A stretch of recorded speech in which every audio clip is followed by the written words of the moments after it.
પહેલી જાન્યુઆરી 2025થી બેંકના નિયમો બદલાવા જઈ રહ્યા છે, તો આ નિયમો જાણી લેજો, નહીંતર તમારે ભરવી પડશે પેનલ્ટી.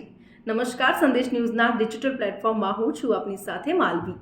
હવે જો તમે કોઈને ચેક આપો છો તો એ વાતનું ધ્યાન ચોક્કસથી રાખજો કે તમારા બેંક એકાઉન્ટમાં બેલેન્સ છે કે નહીં, કારણ કે જો એ ચેક બેંકમાં જમા થઈ ગયો તો તમારે પેનલ્ટી ભરવી પડી શકે છે જો બેલેન્સ નહીં હોય તો. એટલે કે જો તમે હવે કોઈ પણ ચેક ક્લિયરન્સ માટે આપો છો તો આ વાતનું ધ્યાન ચોક્કસથી રાખજો, કારણ કે હવે નિયમોમાં ફેરફાર કરવામાં આવ્યા છે. એટલે કે જે પ્રોસેસ થતાં પહેલાં 2 થી 3 દિવસનો સમય લાગતો હતો, હવે એ જ પ્રોસેસ 2 કલાકની અંદર થઈ જશે, કારણ કે NPCIની માર્ગદર્શિકા મુજબ 1 જાન્યુઆરી 2025થી કન્ટિન્યુઅસ ક્લિયરિંગનું જે અમલીકરણ છે તે શરૂ થઈ જશે અને જે ક્લિયરિંગ માટે ભરાયેલા ચેક છે એનું સેટલમેન્ટ સેમ ડે થઈ જશે. અને એના જ કારણે આ વાતનું ખાસ ધ્યાન રાખવું તમારે ચોક્કસ જરૂરી છે, નહીંતર પછી મોટી પેનલ્ટી ભરવી પડી શકે છે.